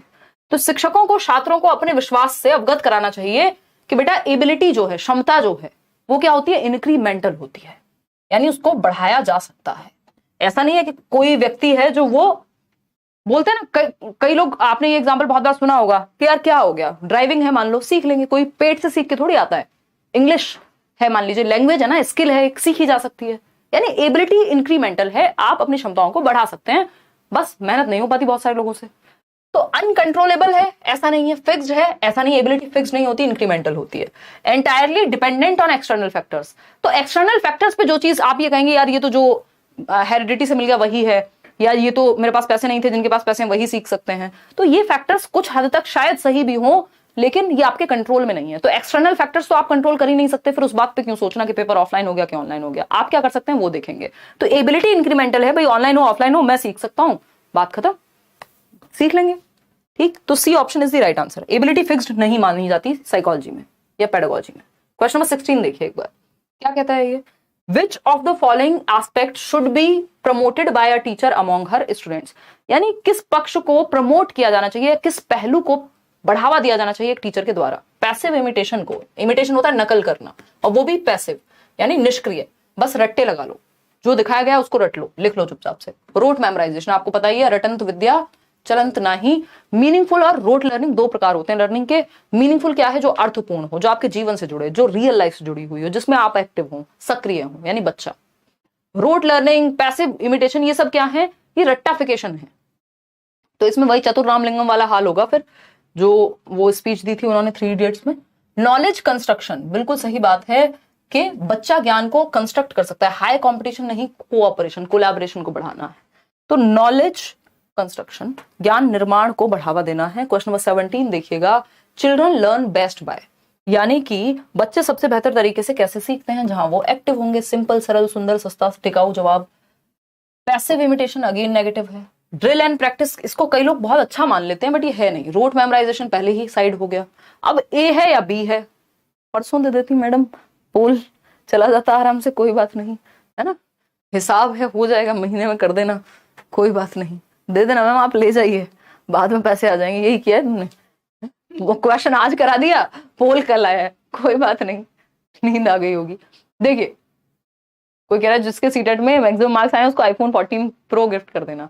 यार इंद्रदेव, करने में तो कोई बहुत बड़ी बात नहीं है, आराम से कर देंगे, बट ये बहुत पहले से दिमाग में विचार भी है, लेकिन ये चीज मैं अवॉइड करती हूँ। मतलब हम किस चीज को प्रमोट कर रहे हैं, इस चीज के थ्रू कर सकते हैं। मतलब अब इतना भी कुछ वो नहीं है, माहौल बदल चुका है, लोग बदल चुके हैं, बट सीटेट के लिए नौकरी ले आओ यार। नौकरी वालों को तो हम कुछ देते नहीं है, उनको हम दे देते हैं डिजिटल वॉच और कुछ गिफ्ट्स दे देते हैं, और हमारे लर्नर्स यार आ जाते हैं, उनको लालच उतना है नहीं, उनको कोई फर्क पड़ता नहीं है, उनको बहुत जगह से ऑफर आते हैं। 143 नंबर सोचो जिसके आए होंगे, उसके पास कहीं से ऑफर नहीं आए होंगे, किसी कोचिंग से या कहीं से है, और वो इतनी दूर से आए। 140 141 इन लोगों के पास ऑलरेडी बहुत जगह से आते हैं चीजें, जिनकी रैंक 1 आई इस बार DEET+B में, सब लोगों के पास ऑप्शंस तो होते ही हैं। लेकिन यहाँ लेट्स लर्न पे वही लर्नर आते हैं जिनको सच में इच्छा है अपनी बात कहने की और जो जुड़े हुए हैं।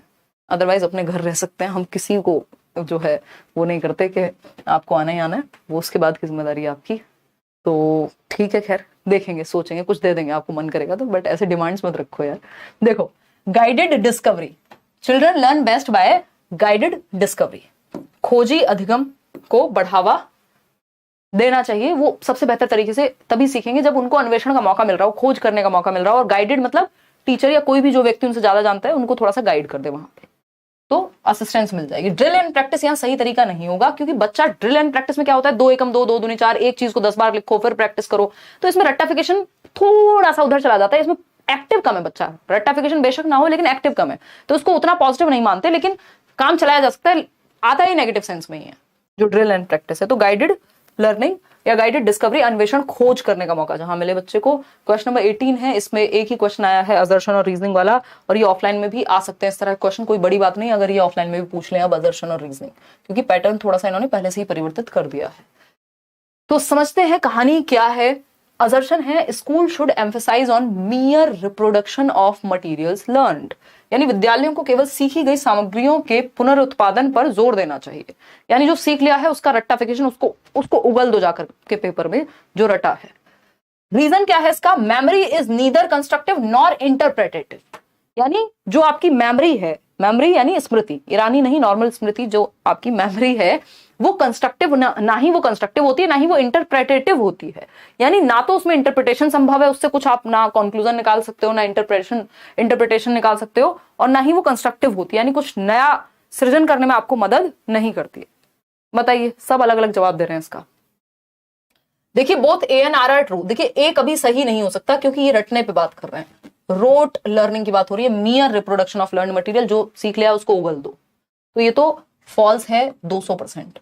तो जहां भी ए सही है वो गलत है। Both A and R are true नहीं हो सकता, ए सही हो ही नहीं सकता, कैसे हो जाएगा भाई, है both A and R are true नहीं, A is true but R is false.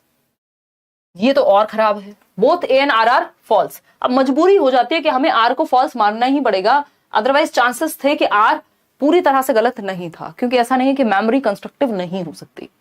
भाई अगर मुझे मान लीजिए मैंने पढ़ा ही नहीं, मेरे दिमाग में कुछ है ही नहीं, मेरी मेमोरी में कुछ है ही नहीं, तो मैं कैसे समझाऊं आपको, किस चीज से समझाऊं?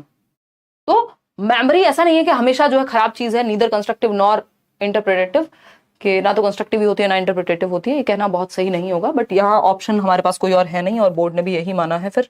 और उसका रीजन ये है ना कि ऐसा कोई ऑप्शन नहीं दिया जहां पे आर सही हो ए गलत हो, कोई ऑप्शन ऐसा है ही नहीं। तो इस कॉन्टेक्स्ट में सही नहीं है ये बात। वैसे अपने आप इंडिपेंडेंटली ये सही हो सकती थी, बट रीजन की फॉर्म में सही नहीं है। तो D option is the right answer over here.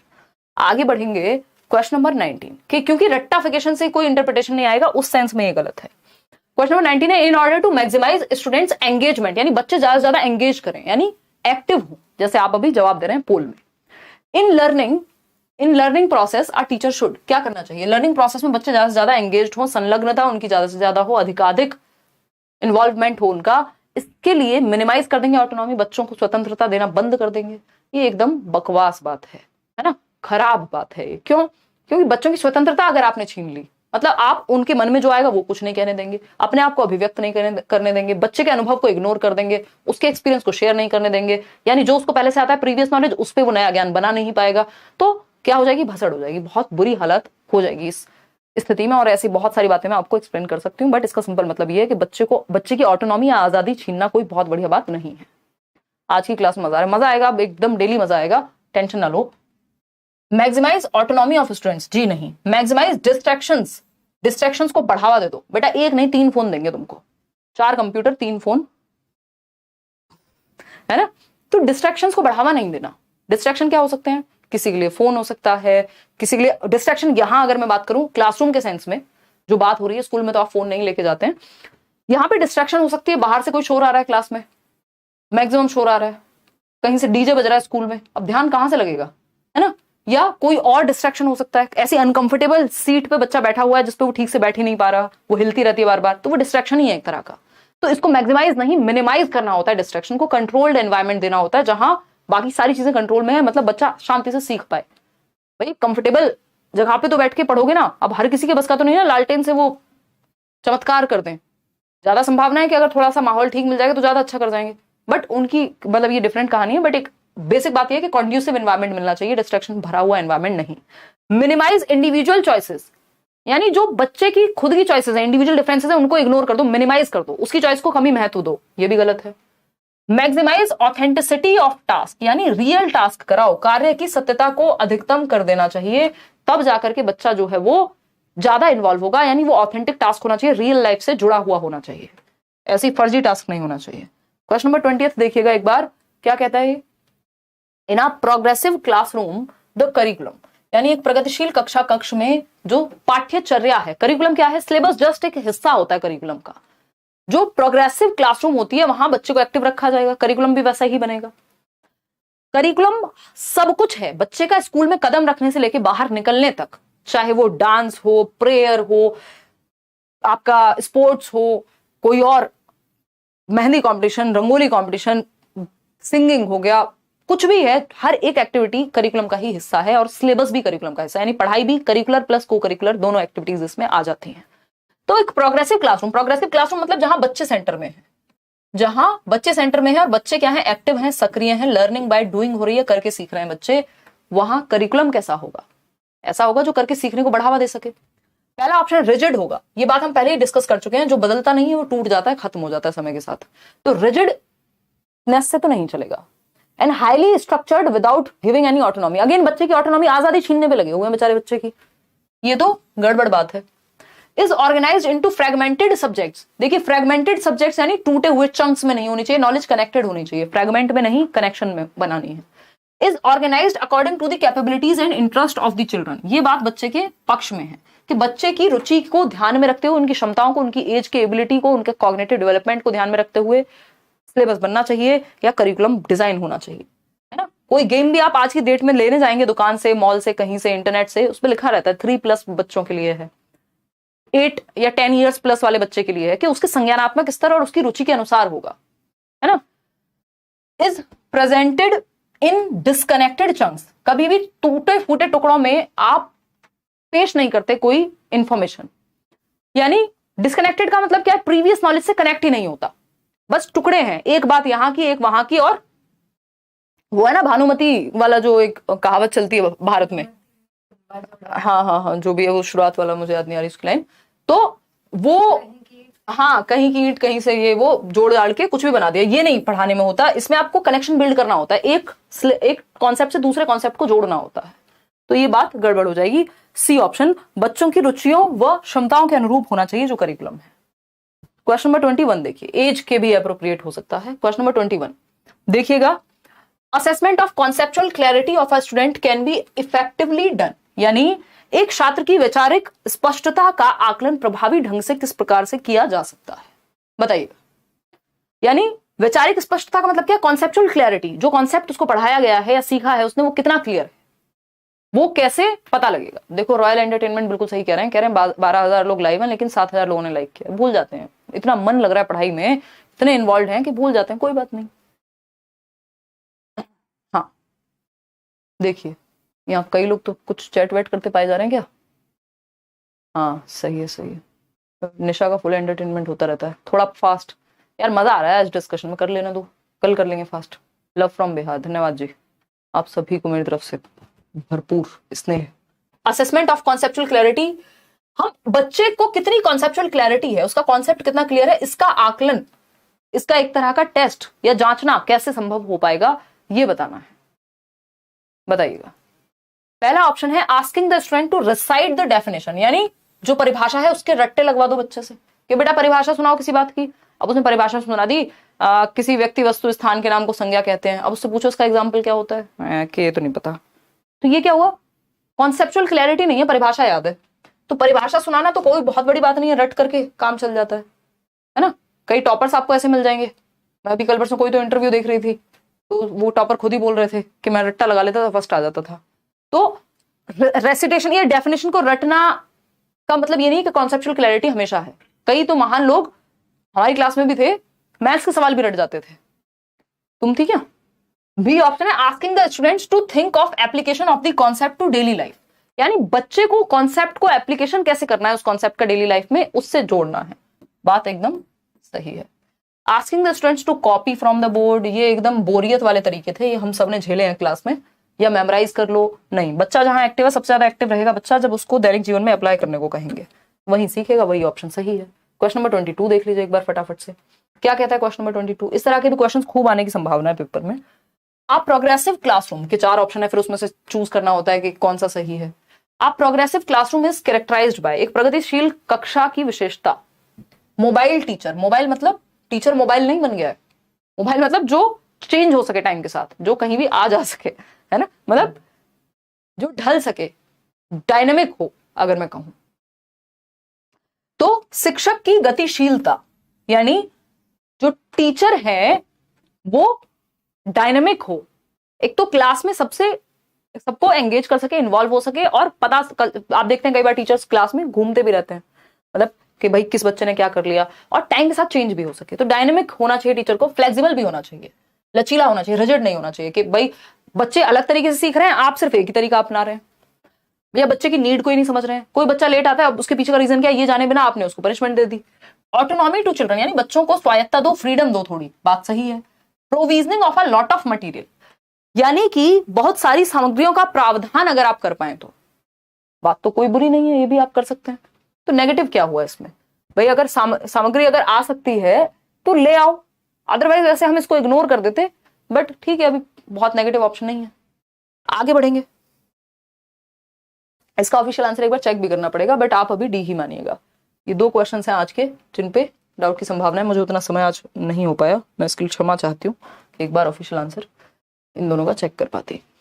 Progressive education places, वैसे जनरली मैं हमेशा ऑफिशियल के साथ चलती हूँ, जो मेरे साथ अलाइन भी करता है, बहुत रेयर ही जरूरत पड़ती है कभी, बट ये जरूरी है, फिर भी मैं इस चीज में नहीं रहती हूँ कि मैं अपने ओवर कॉन्फिडेंस में ऑफिशियल में कई बार ये लोग कर देते हैं, वो नहीं होता है। Progressive education places dash at the centre of teaching learning process, यानी जो प्रोग्रेसिव एजुकेशन है वो किस चीज को सेंटर में रखती है, बच्चे को रखेगी भाई सेंटर में, और किसको रखेगी, पेरेंट्स एग्जाम्स, टीचर्स नहीं। शुरुआत में ही बात कर ली थी बच्चा सेंटर में, तभी तो चाइल्ड सेंटर्ड कह रहे हैं, लर्नर सेंटर्ड कह रहे हैं, प्रोग्रेसिव एजुकेशन इसी बात से तो जुड़ी हुई है। तो A option is the right answer. Question number 24 देखिएगा फटाफट से, क्या कहता है question number 24? Students are likely to experience dash when the activity is not valued by them. यानी यदि गतिविधि को महत्व नहीं दिया जा रहा है तो विद्यार्थी द्वारा किसका अनुभव करने की संभावना है? यानी बच्चे एक्टिव ही नहीं है, एक्टिविटी को वैल्यू ही नहीं दी जा रही है। तो जहां बच्चा एक्टिव नहीं है वहां कोई पॉजिटिव इमोशन थोड़ी आएगा निकल करके। मतलब बच्चे को आप एक्टिव नहीं रख रहे, उसका कोई इन्वॉल्वमेंट नहीं है, तो वो क्यूरियस हो जाएगा, जिज्ञासु हो जाएगा। भैया एक्टिव रखने पे तो आएगा, जिज्ञासा कहां से आएगी जब बच्चा पैसे सोए जा रहा है, बोर हो गया वो तो बच्चा जहां एक्टिव नहीं है वहां बोर्डम या नेगेटिव इमोशन ही आएगा, कोई पॉजिटिव थोड़ी आ जाएगा। एक्साइटमेंट तो पॉजिटिव है, जॉय भी पॉजिटिव है, क्यूरियोसिटी भी पॉजिटिव है। तो ये तो बेसिक बात है, बोरियत। D option is the right answer. आगे बढ़ेंगे क्वेश्चन नंबर 25 पर, देखिएगा एक बार। क्वेश्चन नंबर 25 थोड़ा सा लेंथी है। As a teacher which of the following step would you consider to meet individual differences in your classroom? अभी इंडिविजुअल डिफरेंसेस का मैंने टॉपिक दिखाया था ना आपको, एक आधी क्वेश्चन मुश्किल से दे रहे हैं आजकल इसके ऊपर। तो ये टॉपिक आपका इंक्लूसिव एजुकेशन में ही मैं कनेक्ट कर दूंगी इसको, तो या बीच में इन बिटवीन कहीं कहीं कर देंगे। अभी इंडिविजुअल डिफरेंसेस चाइल्ड सेंटर्ड से बिल्कुल अलग नहीं है। चाइल्ड सेंटर्ड में ऑलरेडी इंडिविजुअल डिफरेंसेस का ध्यान रखा जाता है, तो इसलिए मैंने इस क्वेश्चन को इसमें डाल दिया है। मिक्स एबिलिटी ग्रुपिंग, पॉजिटिव बात होती है, अलग अलग क्षमताओं वाले बच्चों को एक ग्रुप में डाल दो, सब एक दूसरे से बहुत कुछ सीख पाएंगे, पॉजिटिव है। डिफरेंशिएटेड ग्रुपिंग भी कहते हैं इसको। ये भी चाइल्ड सेंटर्ड एजुकेशन में आता है कि कौन सा मेथड यूज करना है, डिफरेंशिएटेड इंस्ट्रक्शन का। यानी अलग अलग भिन्न क्षमताओं वाले बच्चे हैं और आप डिफरेंशिएटेड इंस्ट्रक्शन यूज कीजिए, यानी अलग अलग बच्चों के लिए डिफरेंट मेथड यूज कर सकते हैं, अलग अलग मटेरियल यूज कर सकते हैं। एनरिचमेंट ऑफ करिकुलम, यानी एनरिच्ड होना चाहिए करिकुलम, जितना नई या अच्छी चीजें इन्वॉल्व हो सकें। अडॉप्टिंग चाइल्ड सेंटर्ड मेथड्स, बिल्कुल सही है। लेबल नहीं करना होता बच्चे को, ये नेगेटिव बात है। तो फर्स्ट सेकंड थर्ड का ऑप्शन है हमारे पास, B option is the right answer over here.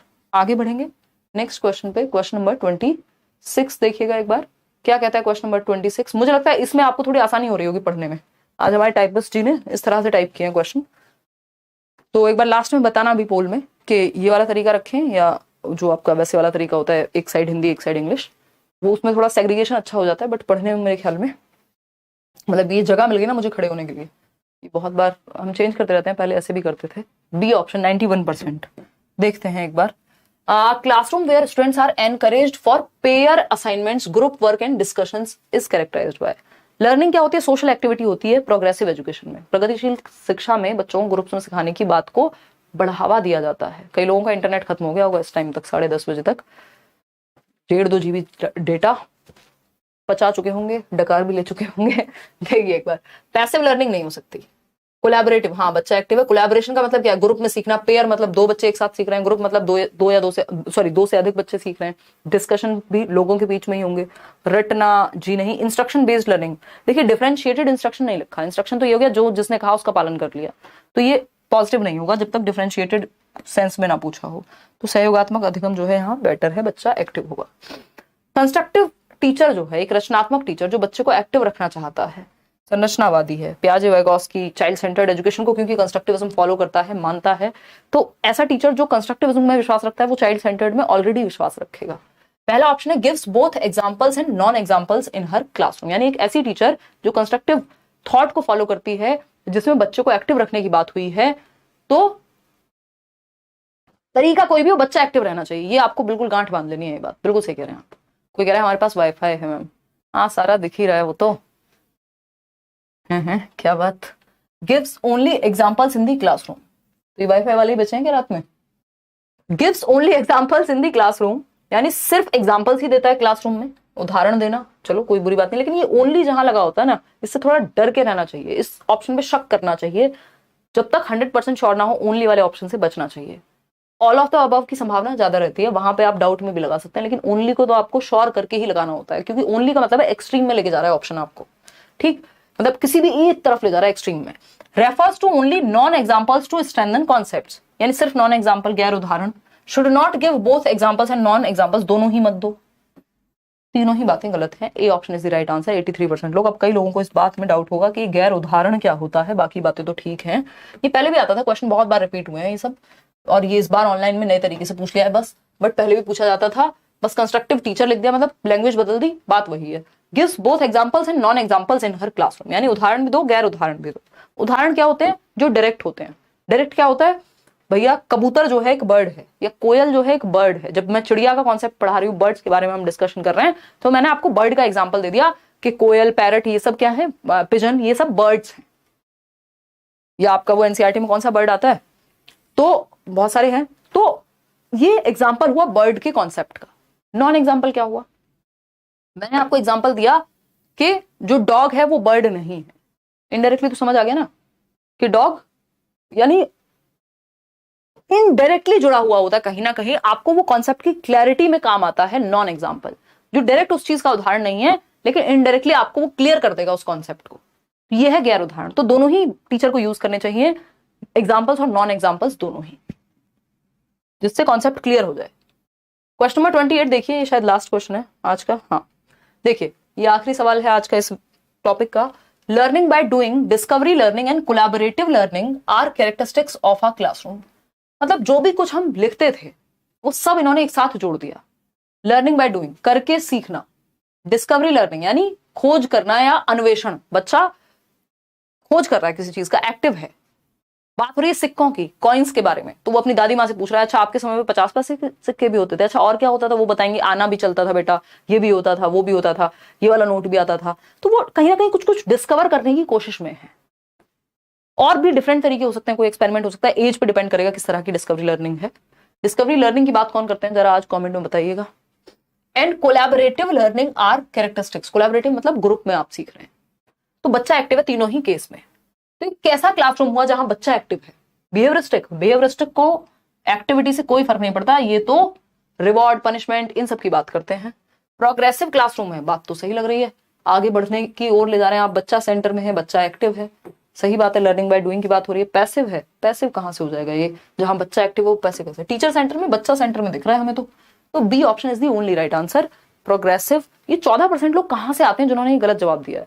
कई लोगों ने तो जल्दीबाजी में टीचर बस सेंटर्ड पढ़ लिया होगा और टीचर लगा दिया होगा आंसर, ऐसे भी होंगे कुछ महान लोग। पैसिव नहीं भाई, प्रोग्रेसिव क्लासरूम है, प्रगतिशील। प्रगतिशील किसको कहते हैं हम, भाई प्रोग्रेस कर रहे हैं। इसको आप वैसे भी समझ सकते हो कि कुछ नेशंस हैं जो डेवलप्ड हैं, कुछ हैं जो डेवलपिंग है, तो हम कहते हैं प्रगतिशील भारत का हम हिस्सा है या हम डेवलपिंग नेशन है, यानी प्रगति कर रहे हैं, आगे की ओर बढ़ रहे हैं। तो प्रगतिशील वैसा ही है जहां बच्चे आगे की ओर बढ़ रहे हैं, सीख रहे हैं, एक्टिव हैं। तो B option is the right answer. अब ये बता दो कि ये न्यू वे या ओल्ड वे, पहले ओल्ड लिखो एक ऑप्शन में और दूसरे में लिखो न्यू, ये वाला पैटर्न रखें क्वेश्चन का, या फिर के ऊपर इंग्लिश नीचे हिंदी, या फिर एक तरफ लेफ्ट में इंग्लिश और राइट में हिंदी। तो ओल्ड और न्यू में से चूज करना है। ओल्ड वही है जो लेफ्ट और राइट वाला, और ये न्यू है, न्यू पैटर्न। एक बार पोल में जवाब दीजिए, बाकी हम करेंगे अपने मन की, लेकिन आपसे जवाब जरूर चाहेंगे। नहीं ऐसा नहीं है, आप लोगों ने कहा था टॉपिक वाइज पढ़ाओ, इसलिए टॉपिक वाइज चल रहा है, मिक्स्ड क्वेश्चन हम इन बिटवीन कर रहे हैं वो भी, ठीक है जी, यही ठीक है। Thank you so much new वाला। चलिए न्यू कह रहे हैं 88% लोग, न्यू टू ओल्ड सही है, ओल्ड टू न्यू नहीं जाएंगे, न्यू टू ओल्ड, सही है भाई। मैम महा मैराथन वीडियोस कब से आएगा, यार पिछली बार के देख लो, हालत खराब हो जाती है, इस बार वैसे ही मैं इतनी एग्जॉस्टेड हूँ। करेंगे, अभी तो पेपर में समय है, अगर समय लगा तो करेंगे बिल्कुल। और एक 3 घंटे का जो पूरा पेपर जिसमें मैं डिस्कस कराती हूँ हर साल, वो कराएंगे जल्दी ही, अभी चलने दो। तुम तो बहुत जल्दी में रहती हो, है ट्रेन छूट रही है, पैसे लग रहे हैं तुम्हारे बोल देने के, हैं हमारे लग रहे हैं वो इंटरनेट से। 81%, 18% ओल्ड कह रहे हैं, मतलब ज्यादातर लोगों को नए वाला ही पसंद आया। मतलब आप लोगों को दिक्कत होती थी ना, बार बार मैं देखती भी थी, कई लोगों के कमेंट आते थे कि मतलब साइड हो जाओ साइड हो जाओ, वो वाला चक्कर नहीं है इसमें, बट बहुत बड़ा क्वेश्चन होने पे शायद दिक्कत हो जाएगी। खैर कोई बात नहीं, बट देख लेंगे, अभी यही रखते हैं। हमारे टाइपिस्ट जी भी ये कहते हैं मैडम यही रखो, ठीक। चलिए आज के लिए हम इतना ही रखेंगे। Thank you so much. Out of 28 questions आपने कितने क्वेश्चंस को ठीक किया वो आप बताएंगे, जो भी और कोई बात होगी मन में वो भी आप बताएंगे। 9:15 कल से हम मिल रहे हैं, 9:20 तक मैं कोशिश करूंगी आ जाने की। अगर आप किसी भी बैच में एनरोल होने के इच्छुक हैं, अभी D+B में एडमिशन क्लोज कर दिए हैं और जल्दी ही बैच शायद देखने को मिलेगा आपको D+B का, शायद क्या आएगा, बट थोड़ा कितना समय लगेगा इस पर अभी बात नहीं है, क्योंकि आप लोगों की बहुत क्वेरीज आ रही हैं, मेल्स आ रहे हैं D+B बैच के लिए, तो उस पर इन्फॉर्मेशन जल्दी ही आएगी। वैकेंसी एक बार आने दीजिए। करियर विल ऐप आप डाउनलोड करके सीटेट के बैच में शायद अभी भी एनरोल कर सकते हैं, और पेडागोजी स्पेशल भी बंद है, वो भी करेंगे जब D+B के टाइम पे एक बार एडमिशन ओपन। इसके अलावा नया बैच आएगा बेसिकली, इसके अलावा और 1-2 बैच होंगे, वो आप चेक कर लेना। बिहार 7th फेज का बैच है जिसमें एनरोलमेंट संभव है। बहुत ही सस्ते सुंदर टिकाऊ कोर्सेज हैं, बहुत सारे टीचर्स आपके साथ जुड़ते हैं, तो एक मिनिमम जो भी फी जरूरी है उतनी ले ली जाती है। टेलीग्राम पे पीडीएफ आई नो पेंडिंग है, होपफुली इस सैटरडे या संडे में से किसी एक दिन मैं निकाल करके आपके साथ जुड़ जाऊंगी। मेल आईडी आपको मिल ही गई है। आउट ऑफ 28 कितने ठीक हुए वो आप बताएंगे। कल हम नेक्स्ट टॉपिक करेंगे, टॉपिंग नहीं करेंगे। वो टॉपिक क्या होगा अभी बता देती हूँ मैं आपको। एक बार 1 मिनट का समय, हो सकता है कल हम सब्जेक्ट भी चेंज कर दें, बहुत दिनों से डिफरेंट सब्जेक्ट नहीं हुए, हो सकता है कल हम ईवीएस पढ़ लें, हिंदी पढ़ लें। तो अभी हमारे ये शुरू के, अच्छा ये तो लास्ट वाला टॉपिक है, 1 मिनट यार, ये सब हो चुके हैं यहाँ चाइल्ड सेंटर्ड तक। इंटेलिजेंस है नेक्स्ट टॉपिक, और जेंडर हम पहले ही कर चुके हैं। इंडिविजुअल डिफरेंसेस को भी कुछ हद तक हम डिफरेंट टॉपिक्स के थ्रू कवर करेंगे, अलग से नहीं करेंगे, क्योंकि 1 नंबर का भी मुश्किल क्वेश्चन पूछा जा रहा है अलग से। तो अब हम कल जहां तक इंटेलिजेंस पे क्वेश्चंस करेंगे, इंटेलिजेंस के क्वेश्चंस कल हम करेंगे, जिसमें गार्डनर से आते हैं ज्यादातर क्वेश्चंस, या फिर हम कोई और सब्जेक्ट करेंगे। कल का कल देखेंगे। थैंक यू सो मच, धन्यवाद आप लोग इतनी देर तक जुड़े रहे। आज हमने थोड़ा स्पीड स्लो रखी, डिटेल में डिस्कशन किया, करते रहेंगे। आप डेली ये सवालों वाली क्लास भी अटेंड कर रहे हैं, पेपर में आप अटकेंगे नहीं, क्योंकि आपको पेडागोजिकल सवाल को पढ़ने और उसको सॉल्व करने की अप्रोच समझ में आने लग जाएगी कुछ ही दिन में। झपकी लग रही है, कोई कह रहा है यार मैं समझ सकती हूँ, कल से थोड़ा और जल्दी क्लास शुरू करेंगे, है ना। डेली क्लास लीजिए यार, मेरी खुद की बहुत इच्छा है ज्योति, मुझे इतना अच्छा लग रहा है आज इतने दिन बाद जुड़ के आप लोगों से। तो बिल्कुल मैं पूरी कोशिश करूंगी बाकी सारी चीज़ों को टाल दिया जाए। अभी के लिए बहुत सारे काम निपटा भी लिए हैं और चीज़ें थोड़ा कंट्रोल में भी हैं, मम्मी की भी तबीयत थोड़ी स्टेबल है पहले से, तो करेंगे। डेली ही मिलेंगे यूट्यूब पे भी। टेक केयर, धन्यवाद।